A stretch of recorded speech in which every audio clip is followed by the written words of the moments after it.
Welcome to e-PG पाठशाला। E-PG पाठशालायाः कृते हार्दं स्वागतं व्याहरामः। जे रामकृष्णः इति मम नामधेयं। तिरुपतिस्थ राष्ट्रीय संस्कृत विद्यापीठे व्याकरण विभागे आचार्योऽस्मि। सम्प्रति नवाह्निक महाभाष्ये आद्यम् आह्निकं पस्पशाह्निकम् इति तत्र पस्पशाह्निके शब्दानुशासनस्य मुख्यप्रयोजनानां विषये पाठः प्रचलति। आदौ अस्य पाठस्य मुख्यांशाः भवन्ति यथा रक्षोहागमलघ्वसन्देहाः प्रयोजनम् इत्यत्र रक्षा ऊहा लघु आगम इति आगमशब्दः श्रूयते। अस्य आगमशब्दस्य कति अर्थाः सन्ति, प्रकृते कः अर्थः स्वीकर्तव्यः इति। एवम् आगमः प्रयोजनं न भवति किन्तु प्रयोजकं वाक्यं भवति, प्रयोजकं वाक्यं भवति इत्यंशः। ततः लघुना उपायेन शब्दानां प्रक्रियाज्ञानाय व्याकरणशास्त्रमेव अध्येतव्यं, नान्यः पन्थाः विद्यते इति प्रतिपादनम्। अध्यापनस्य प्राशस्त्यम्। एवं रक्षोहागमलघ्वसन्देहः असन्देहः इत्याख्यस्य प्रयोजनस्य निरूपणम्। तस्मिन् अवसरे स्वरज्ञानेनैव समासनिर्णयः भविष्यति इति प्रतिपादनम्। व्याख्यानदो विशेषप्रतिपत्तिः इति नियमः वैदिकेषु शब्देषु न प्रवर्तते इति कथनम् इत्येवमाद्याः अंशाः अस्मिन् पाठे भवन्ति। एवं स्थिते नवाह्निकम् इत्यत्र आह्निकशब्दः पूर्वमेव शब्दार्थः पूर्वमेव उक्तः। पुनरपि सिंहावलोकन्यायेन आह्निकशब्दार्थः कः इति विचार्यते। एवं लौकिक वैदिक भेदेन शब्दानां द्वैविध्यम् इति निरूपितम्। बौद्धः अर्थः एवं गकारादयः वर्णाश्च गवादिशब्दवाच्याः भवन्ति इति निरूपणम्। रक्षोहादीनि पञ्चमुख्यप्रयोजनानि इत्येतावता पञ्चसु मुख्यप्रयोजनेषु रक्षा तथा ऊहः इत्यनयोर्द्वयोः विषये पूर्वं पाठः जातः। सम्प्रति आगमः लाघवम् असन्देहः इति त्रयाणां विषये पाठः भविष्यति। इतः पूर्वम् उक्तया रीत्या आगमशब्दार्थः कः इति किञ्चित् विचारयामः। आगमः इति शब्दस्य निष्पत्तिः कथम् इति आदौ विवेचनीयम्। आङ् इत्युपसर्गपूर्वकात् गम्ल गतौ इत्यस्मात् धातोः नन्दिग्रहि पचादिभ्यो लिण्यचः इति सूत्रेण अच् प्रत्यये कृते चकारस्य अनुबन्धलोपे आगम आगम। ततः प्रथमा विभक्ति एकवचने सुप्रत्यये ऋतुविसर्गे च आगमः इति शब्दः सिद्ध्यति। सम्प्रति आगमशब्दार्थाः कति इति चेत् आदौ आगमः इत्युक्ते शास्त्रम् इत्यर्थः।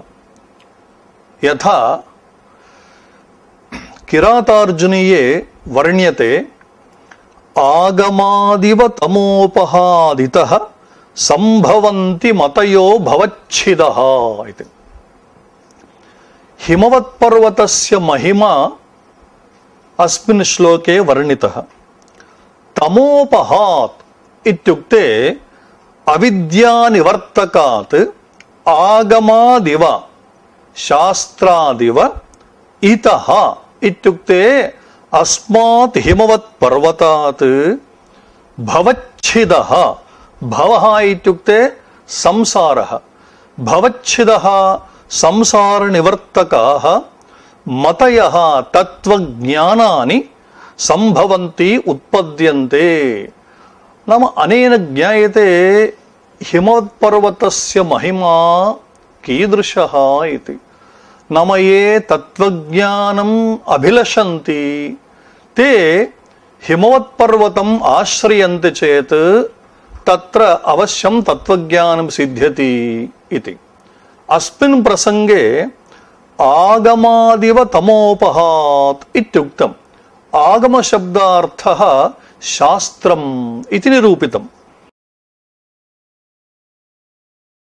आगमः नाम उत्पत्तिः इत्यर्थः यथा भगवद्गीतायाम् आगमापायनो नित्यास्तास्तितिक्षस्व भारत इति हे अर्जुन इंद्रियाणि तेषां संयोगाश्च आगमापायिनः इत्युक्ते उत्पत्ति विनाशवन्तः इति आगमापायिनः आगमाश्च अपायिनश्च आगमापायिनः इत्युक्ते उत्पत्ति विनाशवन्तः अतः इंद्रियाणां विषये तत् संयोगानां विषये च चिन्ता न कार्या इति भगवद्गीतायाः वचनस्य सारः अस्मिन् प्रसंगे आगमापायिनो नित्याः इत्यत्र यः आगमशब्दः प्रयुक्तः सः उत्पत्त्यर्थकः इति एवं आगमः इत्युक्ते आगमनम् एवं शास्त्रञ्च शास्त्रविषये पूर्वमुक्तम् इदमुभयमपि मेदिनीकोशे वर्णितं न एतदर्थद्वयमपि तत्र प्रतिपादितं यथा आगमशास्त्र आगतौ आगमः इति शब्दः शास्त्रे प्रयुज्यते आगतौ इत्युक्ते आगमनम् इत्यर्थे च प्रयुज्यते इति चतुर्थः अर्थः आगमः नाम उपार्जनम् यथा नाधर्मेण आगमः कच्चित् मनुष्यान् प्रतिवर्तते इति मनुस्मृतिः नाम अधर्मेण यत् उपार्जनं संपादनं क्रियते तत् न युज्यते इति अस्य वाक्यस्य सारः नाधर्मेण आगमः कच्चित् अधर्मेण नाम आगमेन आगमशब्दः अत्र उपार्जनार्थकः एवं आगमः इत्युक्ते पाण्डित्यम् इत्यर्थः यथा रघुवंशे आकार सदृश प्रज्ञः प्रज्ञया सदृश आगमः इत्युक्तं नाम पाण्डित्यम् इत्यस्मिन् अर्थे रघुवंशे आगमशब्दः प्रयुक्तः इति पञ्चमः अयमर्थः षष्ठः अर्थः आगमः इत्युक्ते विशिष्य अयमर्थः अस्मद्व्याकरणशास्त्रसम्बद्धः यथा वर्णाधिक्यम् इत्यर्थः आगमः इत्युक्ते कस्मिंश्चित् शब्दे यावन्तः वर्णाः सन्ति तदपेक्षया अन्यस्य वर्णस्य आविर्भावः आधिक्यमेव आगमः इत्युच्यते तत्र सूत्रद्वयं प्रोक्तं भगवता पाणिनिना आगमानां नियम विषये यथा आद्यन्तौ टकितौ मिदचोऽन्त्यात् परः इति रामाणाम् इत्यत्र रामशब्दात् षष्ठी विभक्ति बहुवचने आम् प्रत्यये कृते सोजसुमोट् इत्यादि सूत्रेण राम आम् इति स्थिते ह्रस्वनद्यापो नुट् इति सूत्रेण आम् प्रत्ययस्य नुट् आगमः उक्तः स च नुट् कुत्र प्रवर्तते इत्युक्ते टित्वात् आद्यन्तौ टकितौ इति सूत्रानुसारेण आद्यवयवः भवति इति एवमेव शिवच्छाया इति शिव छाया इति स्थिते छेच इति सूत्रेण तुक् आगमः उक्तः ह्रस्वस्य ಛೇ ಪರೇ ತುಗಾಗಮಃ ಸ್ಯಾದಿತ್ಯರ್ಥ. ಅಯಂಚ ತುಗಾಗಮಃ ಆದ್ಯಂತೌಟಕದ ಸೂತ್ರಾನುಸಾರೇಣ ಶಿವಶಬ್ದೇ ಅಂತಾವಯವತ್ವೇನ ಪ್ರವರ್ತತೆ. ತಥಾ ಚ ಶಿವತ್ ಛಾಯಾ ಸ್ತೋಶ್ಚುನಾಶ್ಚ ಇದು ಸೂತ್ರೇಣ ತಕಾರಸ್ಯ ಸ್ಥಾನೆ ಸ್ಚುತ್ವೇನ ಚಕಾರ ಆದೇಶೆ ಶಿವಚ್ ಛಾಯಾ ಶಿವಚ್ಛಾಯಾ ಇತಿ ಟಿತಃ ಕಿತಶ್ಚ ಇದमुदाहरणद्वयं प्रोक्तम्. द्वितीयं सूत्रं वर्तते मिदचोऽन्त्यात् परः इति. यथा ऋणद्धि इति वर्तते. रुधिर् आवरणे इति धातुः. तस्मात् धातोः वर्तमाने लटि प्रथमपुरुषैकवचने इति बादेशे ऋधुति इति स्थिते ऊर्धादिभ्यः श्नम् इति सूत्रेण श्नम् विकरणः उक्तः. विकरणो नाम प्रायेण धातोः परत्वेन तिङादिप्रत्ययात् पूर्वत्वेन च नाम धातु तिङोः मध्ये प्रवर्तते. अयन्तु मित्वात् अन्तावयवः इत्युक्ते रुधि इत्यत्र उकारात् परम् उकारस्य अवयवत्वेन प्रवर्तते. ऋणद्धि रूपं सिद्ध्यति इत्येवं षष्ठः अर्थः आगमः इत्युक्ते व्याकरणशास्त्रोक्तः स्वीक्रियते. भवतु सम्प्रति रक्षोहागमलघ्वसन्देहाः प्रयोजनम् इत्यत्र आगमशब्दार्थः कः इति चेत् तत्र आगमः खल्वपि इति वर्तते. आगमः इत्युक्ते श्रुतिरूपं शास्त्रम् इत्यर्थः. पूर्वमुक्तम् आगमः इत्युक्ते शास्त्रमिति. प्रकृते आगमः खल्वपि इति वाक्ये शास्त्रं नाम श्रुतिरूपं शास्त्रम् इत्युच्यते. अत्र आगमः खल्वपि इत्यत्र खलु अपि इति द्वौ निपातौ स्तः. इमौ द्वावपि निश्चयार्थकौ. तथा च निश्चयेन आगमोपि व्याकरणाध्ययनस्य प्रयोजनम् इत्यर्थः. सा च श्रुतिः आगमः खल्वपि नाम पूर्वमुक्तं श्रुतिरूपं शास्त्रमिति. का सा श्रुतिः इत्युक्ते ब्राह्मणेन निष्कारणो धर्मः षडङ्गो वेदो ध्येयो ज्ञेयः इति श्रुतिः. सा श्रुतिरेव अत्र आगमपदेन उच्यते इति. अत्र शङ्का भवति आगमः नाम श्रुतिः इति भवता उक्तम्. श्रुतिश्च अपौरुषेय अतः सा नित्या.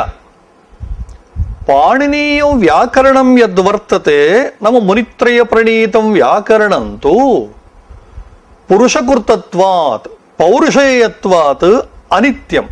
अतः नित्य अनित्ययोः कथमत्र सन्निवेशः इति प्रश्नः आयाति. नाम अनित्यस्य शास्त्रस्य अध्ययनार्थं नित्यभूता या श्रुतिः सा कथमत्र प्रमाणत्वेन स्वीकर्तुं शक्या इति. अत्र समाधानमुक्तं सर्वाः अपि स्मृतयः श्रुतिमूलकाः एव इति. तदुक्तं यथा ब्रह्मसूत्रे शाङ्करभाष्ये अन्यत्रापि उक्तं स्यात् तत्र इदं दृष्टं. यथा अनादिनिधना नित्या वागुत्सृष्टा स्वयंभुवा आदौ वेदमयी दिव्या यतः सर्वाः प्रवृत्तयः नाम रूपञ्च भूतानां कर्मणाञ्च प्रवर्तनं वेदशब्देभ्य एवादौ निर्ममे समहेश्वरः इति. नाम याः याः स्मृतयः सन्ति सर्वासामपि स्मृतीनां श्रुतिरेव मूलम् इति. अतः पाणिनीयव्याकरणमपि श्रुतिमूलकमेव इति. कथं नित्यानित्ययोः उभयोः समावेशः इति प्रश्नः अत्र नायाति. अतएव श्रुतौ नाम वेदे कुशिकजमदग्न्यादीनां नामानि श्रूयन्ते. कुशिकः मुनिः, जमदग्निः मुनिः, एते च मानुषाः. कथम् एवमादीनां नामानि तत्र श्रूयन्ते इत्युक्ते पूर्वं मया उक्तया रीत्या सर्वाः अपि स्मृतयः श्रुतिमूलकाः इति। किंच अत्र श्रुतिस्मृत्योः समावेशे अन्यदपि प्रमाणम् उपलभ्यते, यथा तेन प्रोक्तम् इति सूत्रम्।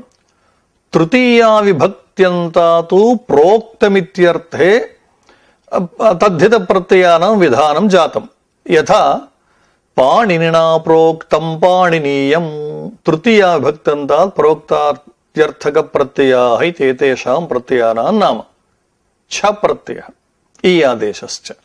तत्र तेन प्रोक्तम् इति सूत्रे भाष्ये भगवतः पतञ्जलेः इदं वचनं वर्तते, वेदार्थवत् व्याकरणार्थोऽपि अनादित्वरूप नित्यतावान् सुस्पष्टं वर्तते पतञ्जलेः वचनं। पुनरपि पठामः। वेदार्थवत् व्याकरणार्थोऽपि अनादित्वरूप नित्यतावान्, नाम यथा वेदः नित्यः वेदार्थः नित्यः एवं व्याकरणं तदर्थश्च नित्य एव इति तेन प्रोक्तम् इति सूत्रे भगवता पतञ्जलिना प्रोक्तम्। अतः व्याकरणार्थस्य नित्यत्वमेव इत्यत्र नास्ति शङ्का। सम्प्रति आगमविषये अस्माभिः पठ्यते, ब्राह्मणेन निष्कारणो धर्मः षडङ्गो वेदो ध्येयो ज्ञेयः इति आगमः। अत्र ब्राह्मणेन इतः पूर्वं कस्मिंश्चित् पाठे इदमुक्तमेव, अथापि पुनरपि एतत् विषये प्रतिपाद्यते। कथं वेदस्तत्त्वं तपो ब्रह्म इत्यमरकोशानुसारेण ब्रह्मन् शब्दस्य वेदः इत्यर्थः। तथा च नाम ब्रह्म ब्रह्मणि ब्रह्माणि नकारान्त नपुंसकलिङ्गः ब्रह्मन् शब्दः वेदपर्यायः। ब्रह्म इत्युक्ते वेदम् अधीते इति ब्राह्मणः, तदधीते तद्वेद इति सूत्रेण अत्र अण् प्रत्ययः क्रियते, वेदाध्यायी इत्यर्थः। अत्र श्रुतेः अयमर्थः अस्ति, यस्तु वेदाध्यायी भवति न केवलं सः वेदमेव अधीत, किञ्च निष्कारणो धर्मः षडङ्गः वेदः अध्येयः ज्ञेयः इति। एवं स्थिते षण्णाम् अङ्गानाम् इति तत्र प्रसक्तिरागता। इदानीं वेदः इत्युक्ते अनन्ता वै वेदाः, तर्हि सर्वेषां वेदाध्ययनं कथं भवितुमर्हति इत्युक्ते अत्र वेदशब्देन स्वशाखारूपः वेदः अध्येतव्यः इत्यर्थः। ब्राह्मणानां सन्ध्यावन्दनमिव नित्यं कर्म अध्ययनम्। ब्राह्मणेन निष्कारणो धर्म षडङ्गो वेदो अध्येयो ज्ञेयः इत्युक्तं। नाम वेदस्याध्ययनं वेदाङ्गाध्ययनं च कर्तव्यम् इत्युक्ते अयं विधिः ब्राह्मणानां नित्यं कर्मत्वेन स्वीकृतः। तदितरेषां तु काम्यं कर्म, यदि ते अभिलषन्ति तर्हि अध्ययनं कुर्युः, यदि न तर्हि नावश्यकम् इति। अत्र निष्कारणः इत्यत्र कारणं नाम प्रयोजनम् इत्यर्थः। निष्कारणम् इत्युक्ते दृष्टं प्रयोजनं किमपि अनपेक्षा, नाम अस्य वेदस्य अध्ययनेन अथवा वेदाङ्गानां वा अध्ययनेन मम किं दृष्टं प्रयोजनम् इत्येतादृशम् अविचिन्त्य तत्र अध्ययनं कुर्यात् इत्यर्थः। षडङ्गः इत्युक्तम्। नाम इदानीं सम्प्रति ब्राह्मणेन निष्कारणः नाम एकैकस्य पदार्थस्य विचारः क्रियते। षडङ्गः इत्युक्ते षट् अङ्गानि यस्य सः षडङ्गः इति अनेकमन्यपदार्थैः सूत्रेण बहुव्रीहि समासः। अन्यपदार्थः भवति वेदः। षट् अङ्गानि यस्य कस्य वेदस्य, अतः अत्र षडङ्गो नाम वेदः इति। एवं स्थिते षडङ्गानि पूर्वमुक्तानि यथा शिक्षा व्याकरणं छन्दो निरुक्तं ज्योतिषं तथा कल्पश्चेत् षडङ्गानि वेदस्याहुर्मनीषिणः इति। अत्र षडङ्गो वेदो अध्येयः ज्ञेयश्च इत्युक्तम्। अध्येयः इत्यत्र अधि इत्युपसर्गपूर्वकात् इङ् अध्ययने इत्यस्मात् धातोः अचोयत् इति सूत्रेण यत् प्रत्ययः प्रवर्तते। अयञ्च यत् प्रत्ययः प्रैषादिसर्गप्राप्तकालेषु कृत्याश्च इति सूत्रानुसारेण प्रैषे अर्थे प्रवर्तते। प्रैषः नाम विधिः इत्यर्थः, नाम प्रवर्तनायाम् अर्थे। अध्येयः इत्युक्ते अवश्यम् अध्ययनं कर्तव्यम् इति प्रवर्तना विषय अध्ययन कर्म षडङ्गः वेदः इति लभ्यते। अत्र शङ्का, वाक्यं कथं वर्तते श्रुतिवाक्यम् इत्युक्ते षडङ्गः वेदः अध्येयः ज्ञेयश्च इति। अध्येयः इत्युक्ते अध्येतव्यः इत्यर्थः। अध्ययनं क्रियते इत्युक्ते अवश्यं तत् ज्ञानमपि अध्ययनेन साकं भविष्यत्येव किल। पुनः अध्येतव्यः ज्ञातव्यश्च इति कथनस्य आवश्यकता नास्ति किल। यतः यः यद्यत् शास्त्रमधीते, अधीते इत्युक्ते अध्ययनं यदा क्रियते तेन साकं ज्ञानं सिद्ध्यत्येव। पुनः ज्ञेयश्च इति पृथक् उक्तिः किमर्था इति शङ्का। अत्र समाधानम् उक्तम्। समानम् ईहमानानाम् अधीयानानाञ्च केचिदर्थैः युज्यन्ते केचिन्न। भवदुक्तं सत्यं। ये ये अध्ययनं कुर्वन्ति ते सर्वेपि तत्तच्छास्त्राध्ययनस्य ज्ञानम् अवश्यं प्राप्नुवन्ति इत्यत्र नास्ति नियमः। केचन तु अध्ययनं कुर्वन्ति चेत् तत्तच्छास्त्रज्ञानमपि प्राप्नुवन्ति अध्ययनेन साकमेव, किन्तु सर्वेषां विषये इदं न वक्तुं शक्यम्। अतएव भगवता भाष्यकृता प्रोक्तं समानम् ईहमानानाम्। ईह कामना नाम सर्वेपि कामयन्ते मया इदं ज्ञातव्यम्। अधीयानानाञ्च यथा अभिलषन्ति तद्रीत्या अधीयते च अधीयानानाञ्च। किन्तु नाम सर्वेषामपि इच्छा वर्तते, सर्वेपि अध्ययनशीलाः एव, नास्ति शङ्का। किन्तु केचित् अर्थैः युज्यन्ते केचित् न। नाम केषाञ्चित्तु ज्ञानं सिद्ध्यति, इतरेषां तु केवलम् अध्ययनमित्युक्ते शास्त्रं कण्ठस्थमेव भवति, तत्रत्य ज्ञानं तु ईषदपि न भवति इति। एवं स्थिते अध्ययनस्य नित्यकर्मत्वं भगवता व्यासेन प्रोक्तं। यथा वेदार्थज्ञो जपं जप्त्वा तथैव अध्ययनं द्विजः कुर्वन् स्वर्गमवाप्नोति नरकं विपर्यये।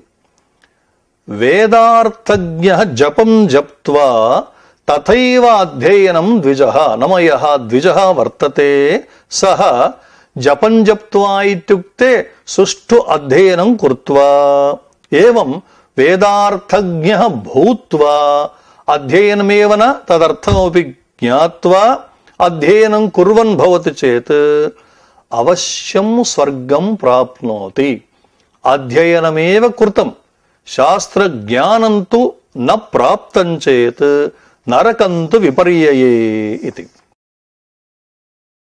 एवं स्थिते अत्र प्रश्नः आयाति, ब्राह्मणेन निष्कारणः षडङ्गो वेदोऽध्येयो ज्ञेयः, वेदोऽध्येयः ज्ञेयः इत्युक्तम्। अत्र मानुषस्य आयुः भवति अत्यल्पम् यश्च मानुषः चिरं जीवति वर्षशतं जीवति अतः अल्पीयसि वयसि कथं वा षण्णां वेदांगानाम् अध्ययनं कर्तुं शक्यते कर्तुं शक्येत किन्तु अध्ययने एव तस्य आयुः विनियुक्तं भवेत् अध्ययन मात्रं न मनुष्यस्य लक्ष्यम् अध्ययनम् अध्यापनम् अनन्तरम् इतरेषां कृते उपदेशः स्वीय अनुष्ठानम् इत्यादिकं सर्वं भवति एतावता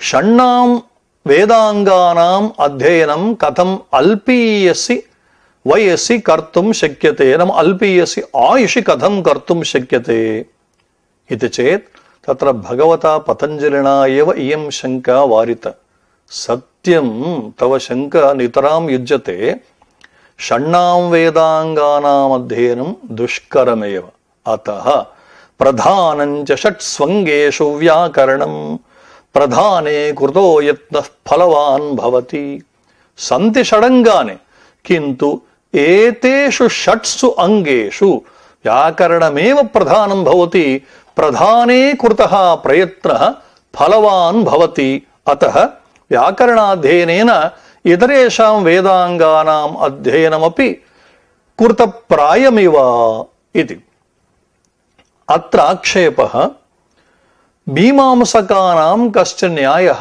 वर्तते यथा गुणानां च परार्थत्वात् इति नाम अप्रधानाः पदार्थाः सर्वेपि परस्परं नान्वयन्ति किन्तु प्रधानम् अर्थम् उपकुर्वन्ति इत्यर्थः गुणानां च परार्थत्वात् गुणानाम् इत्युक्ते अप्रधानीभूतानाम् अर्थानां परार्थत्वात् इत्युक्ते प्रधानमेव प्रयोजनतया उद्दिश्य एते अर्थाः प्रवर्तन्ते तदर्थः एवमेव महाभाष्ये समर्थसूत्रभाष्ये समर्थः पदविधिसूत्रे भाष्ये कश्चन न्यायः वर्तते न हि भिक्षुकोऽयं भिक्षुकान्तरं याचते इति किमर्थं सम्प्रति इदं न्यायद्वयं प्रस्तुतं मीमांसकानाम् अथवा भगवतः पतञ्जलेर्वा इति चेत् प्रकृते सर्वाण्यपि वेदांगानि वेदस्य अपेक्षया यतोहि तेषां नामैव अस्ति वेद अङ्गानि इति अङ्गं नाम अवयवः अवयवानां मध्ये अयं प्रधानीभूतो अवयवः अयं तु अप्रधानीभूतः इति कथं वक्तुं शक्यते नैव शक्यते कुतः पूर्वोक्तन्यायानुसारेण तत्र न हि भिक्षुकोऽयं भिक्षुकान्तरं याचते इति अत्यन्तं रमणीयः लौकिकदृष्टान्तः कश्चन भिक्षुकः वर्तते सः कुत्र गत्वा भिक्षां याचते इत्युक्ते यत्र कश्चन धनी भवति तमेव गत्वा सः भिक्षते न तु अन्यस्य भिक्षुकस्य सकाशे गत्वा याचते कुतः इत्युक्ते यथा अयं भिक्षुकः तद्वत् सोऽपि भिक्षुक एव इति हेतोः तस्य सकाशे गत्वा भिक्षाटनेन ईषदपि प्रयोजनं न सेत्स्यति इति धिया एकः भिक्षुकः अन्यस्य भिक्षुकस्य सकाशे भिक्षार्थं नैव याति इति लौकिकन्यायः तद्रीत्या एतानि शिक्षादीनि षडङ्गानि अवयवभूतानि तत्र पूर्वमुक्तम् एतेषां मध्ये इदं प्रधानं भवति इदम् अप्रधानं भवति इति कथम् एतानि सर्वाण्यपि अप्रधानान्येव अप्रधानानि इमानि वेदाङ्गानि प्रधानीभूतं वेद उपकुर्वन्ति इत्येव अर्थः वक्तव्यः किल कथम् अत्र प्रधानं च षट्स्वङ्गेषु व्याकरणम् इति कथनं युज्यते एवम् अस्य आक्षेपस्य समाधानमुक्तं यथा भवदुक्तः आक्षेपः युज्यते किन्तु मानुषस्य शरीरे अवयवाः बहवः सन्ति किन्तु सर्वेषाम् अवयवानापेक्षया मुखमेव प्रधानं कुतः इत्युक्ते अन्नपानादिप्रवेशनद्वारा ಮುಖಮೇವ ಪ್ರಧಾನಂ ಭವತಿ ತದ್ವತ್ ವೇದಸ್ವರೂಪ ನಿರ್ವಾಹಕಂ ವೇದಾಂಗಂ ಇತ್ಯುಕ್ತೆ ವ್ಯಾಕರಣಮೇವ ಭವತಿ ಅತಃ ಇತರೇಷಾಂ ಅಂಗಾನಪೇಕ್ಷಯ ವ್ಯಾಕರಣಂ ಪ್ರಧಾನಂ ಭವತಿ ಅತೇ ಉಕ್ತಂ ಮುಖಂ ವ್ಯಾಕರಣಂ ಸ್ಮೃತಂ ಇತಿ. ವ್ಯಾಕರಣಶಾಸ್ತ್ರಸ್ಯ ಪ್ರಾಧಾನ್ಯಂ ಬಹುಭಿಃ ಬಹುಧಾ ಪ್ರೋಕ್ತಂ ತದ್ಯಥಾ ಉಪಾಸನೀಯಂ ಯತ್ನೇನ ಶಾಸ್ತ್ರಂ ವ್ಯಾಕರಣಂ ಮಹತ್ ಪ್ರದೀಪಭೂತಂ ಸರ್ವಾಸಾಂ ವಿದ್ಯಾನಾಂ ಯದವಸ್ಥಿತಂ ಇದಮಾದ್ಯಂ ಪದಸ್ಥಾನಂ ಸಿದ್ಧಿ ಸೋಪಾನ ಪರ್ವಣಾಂ ಇಯಂ ಸಾ ಮೋಕ್ಷಮಾಣಾನಾಂ ಅಜಿಂಹ ರಾಜಪದ್ಧತಿಃ ಇತಿ ಭರ್ತೃಹರಿಃ ವದತಿ. ಏವಂ ಜಯಂತ ಭಟ್ಟೋಪಿ ವದತಿ ಯಥಾ ರೂಪಾಂತರೇಣ ದೇವಾಸ್ತೆ ವಿಚರಂತಿ ಮಹೀತಲೆ ಯೇ ವ್ಯಾಕರಣ ಸಂಸ್ಕಾರ ಪ್ರತಿಪನ್ನ ಮುಖಾನರಾಃ ಇತ್ಯಾವರೀತ್ಯ ವ್ಯಾಕರಣಶಾಸ್ತ್ರಸ್ಯ ತದ್ವಾರ ವೈಯಾಕರಣಾನಾಂಚ ಪ್ರಶಂಸಾ ಬಹುಧಾ ಬಹುಭಿಃ ಪ್ರಕಾರೈಃ ಕ್ರಿಯತೆ ಅತಃ ಇತರೇಷಾಂ ಅಂಗಾನಪೇಕ್ಷಯ ವ್ಯಾಕರಣಂ ಪ್ರಧಾನಂ ಇತ್ಯತ್ರ ನಾಸ್ತಿ ಶಂಕ. ಏವಂ ಸ್ಥಿತೆ ಪ್ರಧಾನೇ ಕುರ್ತೋ ಯತ್ನಃ ಫಲವಾನ್ ಭವತಿ ಇತ್ಯುಕ್ತಂ. ನಮ್ಮ ಪ್ರಧಾನೇ ಪ್ರಧಾನಭೂತೆ ವೇದಾಂಗೆ ವ್ಯಾಕರಣೆ ಕೃತಃ ವಿಹಿತಃ ಯತ್ನಃ ಪ್ರಯತ್ನಃ ಫಲವಾನ್ ಭವತಿ ನೋ ಸಫಲೋ ಭವತಿ. ಅತ್ರ ಫಲಂ ನಾಮ ಕಿಂ ಇತ್ಯುಕ್ತೆ ವಾಕ್ಯಾರ್ಥ ಜ್ಞಾನಂ. ಕುತಃ ಇತ್ಯುಕ್ತೆ ವ್ಯಾಕರಣಶಾಸ್ತ್ರಂ ಕಥಂ ಉಪಯುಂಕ್ತೆ ಇತ್ಯುಕ್ತೆ ಪದ ಪದಾರ್ಥ ಅವಗಮದ್ವಾರ ವಾಕ್ಯ ವಾಕ್ಯಾರ್ಥ ಜ್ಞಾನಸ್ಯ ಉಪಯೋಗಿ ಭವತಿ ಇದಂ ವ್ಯಾಕರಣಂ. ವ್ಯಾಕರಣಾಧ್ಯಯನಾಭಾವೇ ವೇದಾರ್ಥಃ ನೈವ ಜ್ಞಾಯೇತ ತೇನ ಚ ಪ್ರತ್ಯವಾಯಃ ಸ್ಯಾತ್. ತತ್ ಪ್ರತ್ಯವಾಯ ಪರಿಹಾರಕಮಿದಂ ವ್ಯಾಕರಣಂ ಇತಿ ಸೂಚಯತಿ ಅಯಂ ಆಗಮಃ. ಕಃ ಆಗಮಃ? ಪುನಃ ಏಕವಾರಂ ಪಠಾಮಃ. ಬ್ರಾಹ್ಮಣೇನ ನಿಷ್ಕಾರಣೋ ಧರ್ಮ ಷಡಂಗೋ ವೇದೋಧ್ಯೇಯೋ ಜ್ಞೇಯಃ ಇತಿ. ಏತಾವತಾ ಶಬ್ದಾನುಶಾಸನಸ್ಯ ತೃತೀಯಂ ಪ್ರಯೋಜನಂ ಮುಖ್ಯಂ ತೃತೀಯಂ ಪ್ರಯೋಜನಂ ಜಾತಂ ಆಗಮಃ ಇತಿ. ಸಂಪ್ರತಿ ಚತುರ್ಥಂ ಮುಖ್ಯಂ ಪ್ರಯೋಜನಂ ಲಘು. ಅತ್ರ ಲಘು ನಾಮ ಲಾಘವಂ ಇತ್ಯರ್ಥ. ಅಸ್ಮಾಭಿಃ ವೈಯಾಕರಣೇ ಉಚ್ಯತೆ ಭಾವಪ್ರಧಾನ ನಿರ್ದೇಶಃ ಇತಿ. ಯಥಾ ದ್ವೇಕಯೋರ್ದ್ವಿವಚನೇಕವಚನೆ ಇತಿ ಸೂತ್ರೇ ದ್ವೇಕಯೋಃ ದ್ವಿ ಇತಿ ಶಬ್ದಃ ಏಕ ಇತಿ ಶಬ್ದಶ್ಚ ವಸ್ತುತಃ ದ್ರವ್ಯವಾಚಕತ್ವೇನ ಸ್ವೀಕರ್ತವ್ಯತ್ವಂ ವರ್ತತೆ. ಕಿಂತು ಭಾವಪ್ರಧಾನ ನಿರ್ದೇಶಕತ್ವೇನ ಏಕತ್ವಂ ದ್ವಿತ್ವಂ ಇತ್ಯರ್ಥಃ. ಅತೇ ಉಕ್ತಂ ದ್ವಿತ್ವೈಕತ್ವಯೋಃ ಏತೇ ಸ್ತಃ ಇತಿ. ತದ್ವದ್ ಅತ್ರಾಪಿ ಲಘು ಇತ್ಯುಕ್ತೆ ಲಾಘವಂ ಇತ್ಯರ್ಥಃ.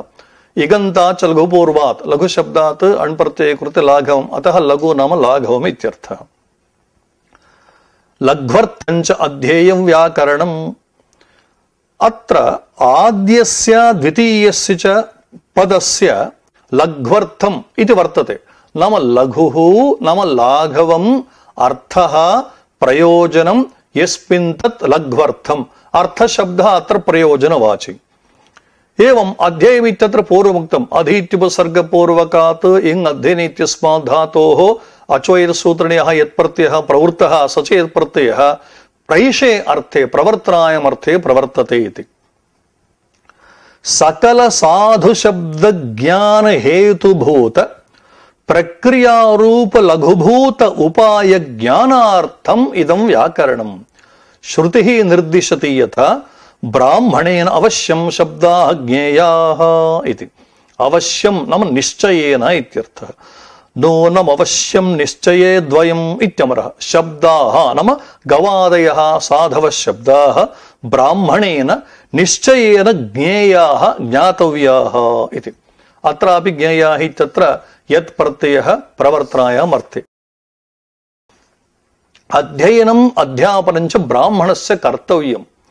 ನ ಕೇವಲಂ ಅಧ್ಯಯನಮೇವ ಅಧ್ಯಾಪನಮಪಿ ನ ಕೇವಲಂ ಅಧ್ಯಾಪನಮೇವ ಅಧ್ಯಯನಮಪಿ. ಅತೇ ಉಕ್ತಂ ಮನುಸ್ಮೃತೌ ಅಧ್ಯಾಪನಮಧ್ಯಯನಂ ಯಜನಂ ಯಾಜನಂ ತಥಾ ದಾನಂ ಪ್ರತಿಗ್ರಹಶ್ಚೈವ ಷಟ್ಕರ್ಮಾಣ್ಯಗ್ರಜನ್ಮನಃ. ನಮ ಅವಶ್ಯಂ ಅಧ್ಯಯನಂ ಕರ್ತವ್ಯಂ ಇತಿ. ಅಧ್ಯಾಪನಮೇವ ವಿದ್ಯಾದಾನಂ ಉಚ್ಯತೆ ಲೋಕೆ.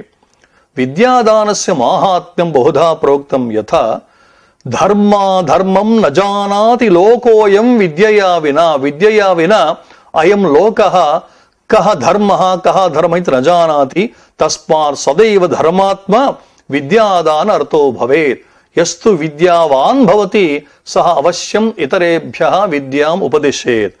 ಅನ್ನದಾತ ಭಯತ್ರಾತ ಪತ್ನಿದಾತ ತಥೈವ ಚ ವಿದ್ಯಾದಾತ ಜನ್ಮದಾತ ಪಂಚೈತೆ ಪಿತರೋ ನೃಣಾಂ ಇದು ಬ್ರಹ್ಮವೈವರ್ತ ಪುರಾಣಂ ವದತಿ. ಅತಃ ಅಯಂ ಪಿತೃಸಮಾನಃ ಭವತಿ ಪಿತೃತುಲ್ಯಃ ಭವತಿ ಅಧ್ಯಾಪಕಃ. ತಸ್ಮಾತ್ ಸರ್ವಪ್ರಯತ್ನೇನ ವಿದ್ಯಾದೇಯ ಸದಾ ನರೈಃ ಯಃ ಕೀರ್ತಿಮವಾಪ್ನೋತಿ ಮೃತೋ ಯಾತಿ ಪರಾಂಗತಿಂ. ವಿದ್ಯಾದಾನೇನ ಅಸ್ಮಿನ್ ಲೋಕೆ ಕೀರ್ತಿಂ ಪ್ರಾಪ್ನೋತಿ ಇಹ ಲೋಕೆ ಏವಂ ಮರಣಾನಂತರಂ ಪರಾಂಗತಿಂ ಪ್ರಾಪ್ನೋತಿ ಉತ್ತಮಾಂಗತಿಂ ಪ್ರಾಪ್ನೋತಿ ಇತ್ಯರ್ಥಃ.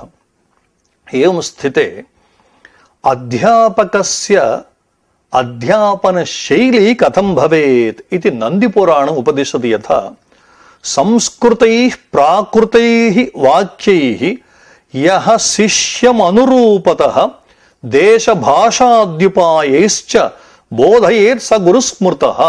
ಗುರುಃ ಕಿಂ ಕುರ್ಯಾತ್ ಇತ್ಯುಕ್ತೆ ಸತ್ಯಂ ಸಂಸ್ಕೃತ ಮಾಧ್ಯಮೇನೈವ ಅಧ್ಯಾಪಯಿತುಂ ಪ್ರಯತತೆ ಕಿಂತು ಯದಿ ಸಹ ಮಾಣವಕಃ ಝಟಿತಿ ಅರ್ಥಂ ನ ಗೃಹ್ಣಾತಿ ಚೇತ್ ತರ್ಹಿ ಸಂಸ್ಕೃತೈಃ ಪ್ರಾಕೃತೈರ್ವಾಕ್ಯೈಃ ದೇಶಭಾಷಾದ್ಯುಪಾಯೈಶ್ಚ ಯಥಾ ಪ್ರಾದೇಶಿಕ ಭಾಷಾ ಏವಂ ರೀತ್ಯ ಅಸ್ಯ ಶಬ್ದಸ್ಯ ಅರ್ಥ ಇತ್ಯೇವಂ ರೀತ್ಯ ಯಹ ಉಪದಿಶತಿ ಸಹ ಏವ ಉತ್ತಮಃ ಗುರುಃ ಇತಿ ನಂದಿಪುರಾಣಂ ವದತಿ.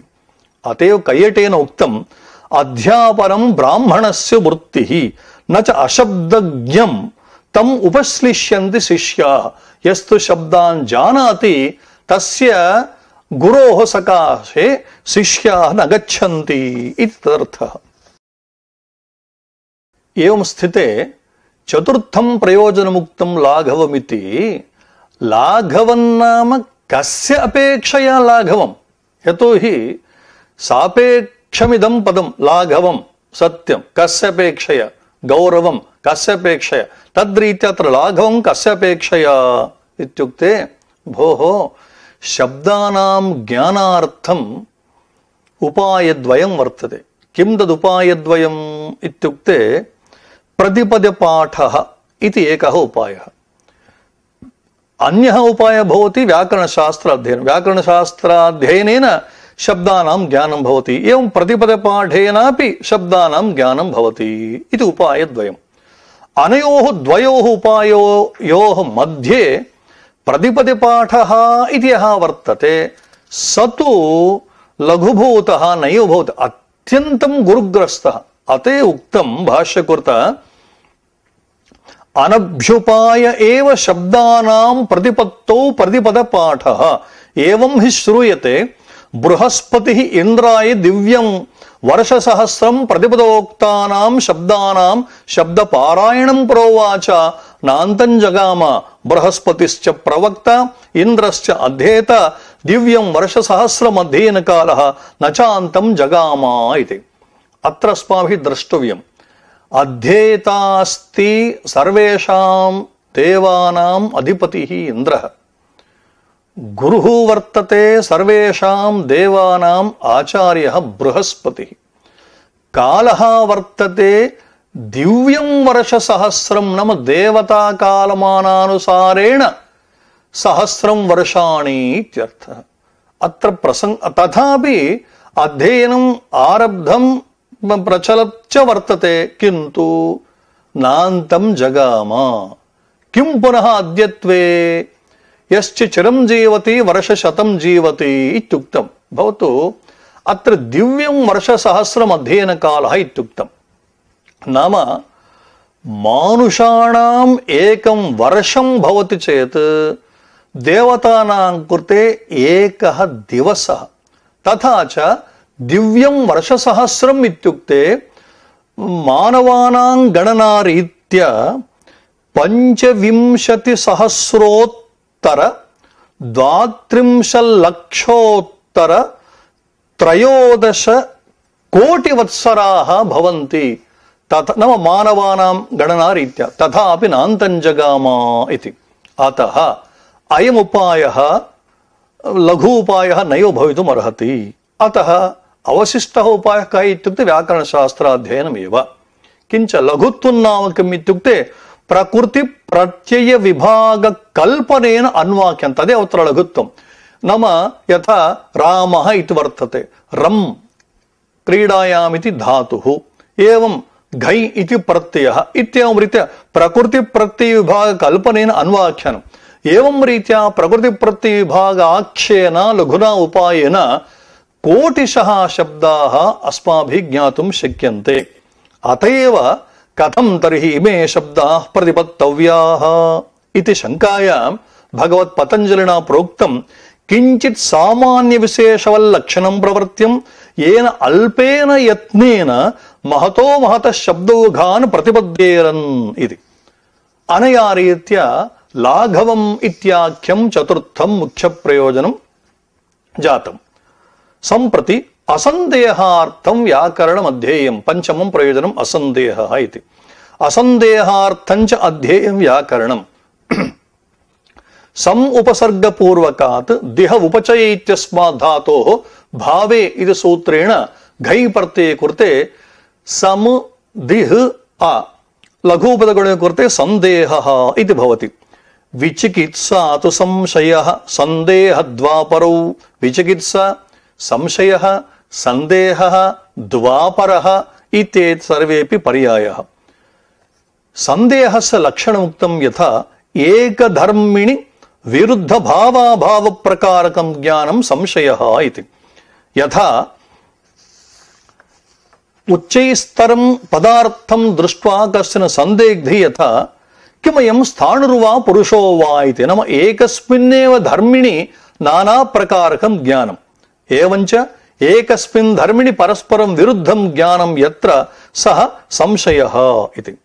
असन्देहार्थमित्यत्र असन्देहं सन्देहाभाव परिपालनं व्याकरणाध्ययनं। सन्देह अभावः न सन्देहः असन्देहः इत्युक्ते असन्देह सन्देहाभाव परिपालनं व्याकरणाध्ययनस्य लक्ष्यम् इति।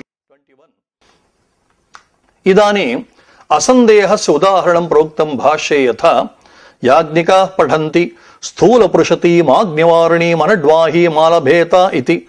तस्यां सन्देहः स्थूला चासौ पृषती च स्थूलानि वा पृशन्ति यस्याः सा स्थूलपृषती इति। नाम अत्र याज्ञिकाः नाम यज्ञकाण्डभवाः वैदिकाः शब्दाः पठन्ति उपदिश्यन्ति। याज्ञिकाः इत्यत्र यज्ञशब्दात् अध्यात्मादेश ठञ्ष्यते यज्ञे भवाः याज्ञिकाः शब्दः ठञ् प्रत्यये कृते याज्ञिकाः। स्थूलपृषतीम् आग्निवारिणीम् अनड्वाहीम् आलभेत इति। अत्र शङ्का भवति पठने शब्दः कथं कर्ता भवति इति चेत् ऋषिः पठति इति। ऋषिर्नाम वेदः। वेदः इत्युक्ते शब्दात्मकः। शब्दः कथं पठति इत्युक्ते एतादृश प्रयोगाः सन्ति नाना। एवमेव शृणोत ग्रावाणः। ग्रावा नाम पर्वतः अथवा पाषाणः इत्यर्थः। एतौ उभावपि अचेतनौ। अतः अचेतनानां ग्रावणां विषये कर्तृत्वमुक्तं। शृणोत नाम श्रवणकर्तृत्वमुक्तं। कथम् इत्युक्ते लाक्षणिकः यं प्रयोगः इति वक्तुं शक्यते। एवं स्थिते आग्निवारुणीम् इत्यत्र नास्ति शङ्का। अग्निश्च वरुणश्च अग्निवर्णो देवते यस्याः सा आग्निवर्णे तत्र स्त्रियां ङीप् कृते सति आग्निवारिणीम् इत्येवं रीत्या प्रक्रिया भवति। किन्तु अनड्वाहीम् इति वर्तते। अनड्वाही नाम अनं शकटं क्लेबेन शकटो स्त्रियाम्। अनं नाम शकटं वहति इति अनड्वान् नाम वृषभः। उक्षा भद्रो बलीवर्द ऋषभो वृषः अनड्वान् सौरभेयो गौः इति कोशवचनात् अनड्वान् नाम वृषभः इति। स्त्रियां गौरादित्वात् ङीष् प्रत्ययः विकल्पेन आम् आगमस्य क्रियते तेन अनड्वाहि इति आम् आगमे सति तदभावे अनडुहि इति। नाम अनड्वाहि नाम सौरभेयी स्त्रीगौः इत्यर्थः। अनया रीत्या गोः विशेषणद्वयमुक्तम् आज्ञवारिणीं स्थूलपुरुषतीम् इति। स्थूलपुरुषती शब्दे समासविषयिणी शङ्का कृता। कथं? स्थूला च असौ पृषति, अत्र पृषति नाम मत्वर्थे लक्षणे पृषद्वती इत्यर्थः। एतावत् स्थूला च पृषति च स्थूलपृषति इति कर्मधारयो वा उत स्थूलानि पृशन्ति, पृशन्ति नो बिन्दवः यस्याम् इत्यर्थे बहुव्रीहि समासो वा इति। पृशन्ति बिन्दु पृषतः इत्यमर वचनानुसारेण पृषत् शब्दः बिन्दुपर्यायः। इदानीम् एतावत् उभयोरपि समासयोः अत्र सम्भवः अस्ति। कर्मधारयोऽपि प्राप्नोति बहुव्रीहिरपि प्राप्नोति। कर्मधारय समासे स्थूलपृषति गौरेव गवि स्थौल्यस्य अन्वयः भवति, पृषत्सु अर्थात् बिन्दुषु स्थौल्यस्य अन्वयो न भवति। बहुव्रीहौ एतद् विरुद्धतया स्थौल्यस्य अन्वयः पृषत्सु भवति न तु गवि। अतः स्थूलानि पृशन्ति यस्याम् इति बहुव्रीहिर्वा स्थूलाचासौ पृषद्वति इति तत्र कर्मधारयो वा इत्युक्ते इयं शङ्का स्वरेण वारयितुं शक्यते। कथम् इत्युक्ते समासस्य इत्येकं सूत्रम्। समासस्य अन्तः उदात्तः स्यात् इति। इदानीम् एतत् सूत्रानुसारेण स्थूलपृषति इत्यत्र समासान्ते श्रूयमाणः यः ईकारः सः अन्तोदात्तः। एवं स्थिते फिषोऽन्त उदात्तः इति सूत्रम्। फिट् नाम प्रातिपदिकम् इत्यर्थः। प्रातिपदिकविधायकानि यानि सूत्राणि सन्ति तेषां सूत्राणां फिट् सूत्राणि इति व्यवहारः।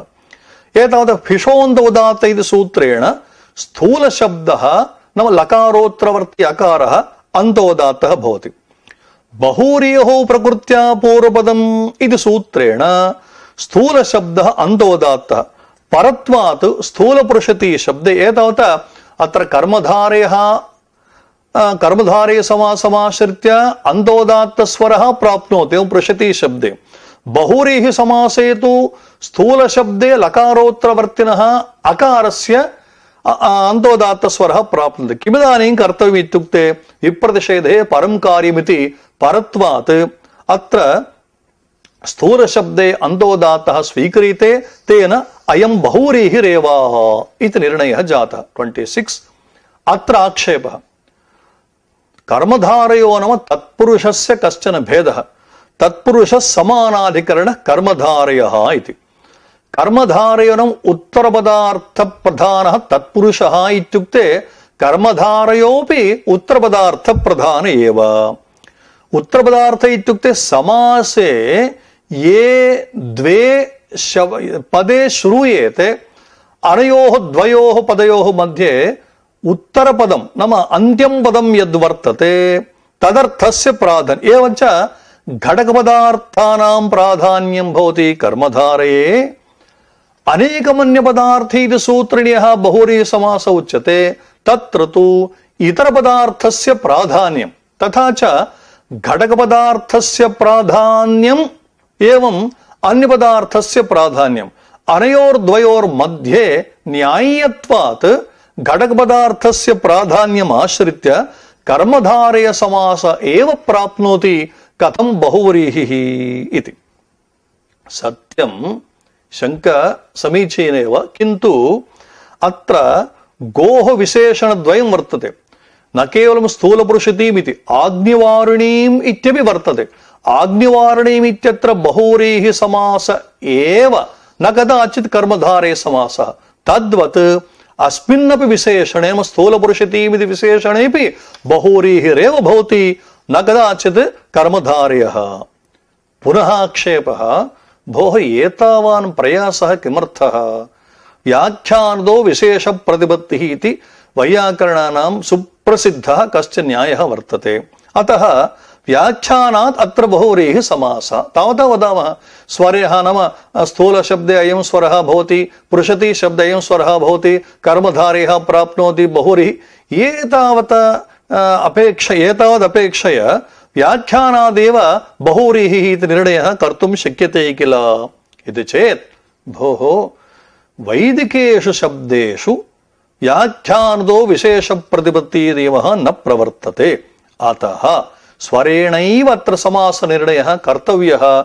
स्वरः इत्युक्ते वैयाकरणेनैव ज्ञातुं शक्यः, स एव समासनिर्णयं करोति इति आशयं मनसि निधाय भगवता पतञ्जलिना उक्तं। ताम् इत्युक्ते स्वरप्रक्रियां न अवैयाकरण नाम समासप्रक्रियाम् अवैयाकरणः स्वरतः नाम स्वरेण न अध्यवस्यति, निश्चेतुं न प्रभवति। यदि पूर्वपदप्रकृतिस्वरत्वं ततः बहुव्रीः इति, अथ अन्तोदात्तत्वं ततः तत्पुरुष इति अवैयाकरणः ज्ञातुं न प्रभवति, वैयाकरण एव प्रभवति इति हेतोः व्याकरणशास्त्रमध्येयमेव इति। अनया रीत्या कानि पुनः शब्दानुशासनस्य प्रयोजनानि इति शङ्कायाः रक्षोहागमलघ्वसन्देहाः प्रयोजनमिति समाधानमुक्तं। तत्रादौ रक्षा ऊह इत्यनयोः विचारः अतीते पाठे संवृत्तः, सम्प्रति अस्मिन् पाठे आगमः, लाघवम्, असन्देहः इति त्रयः अंशाः विचारिताः इति शम्।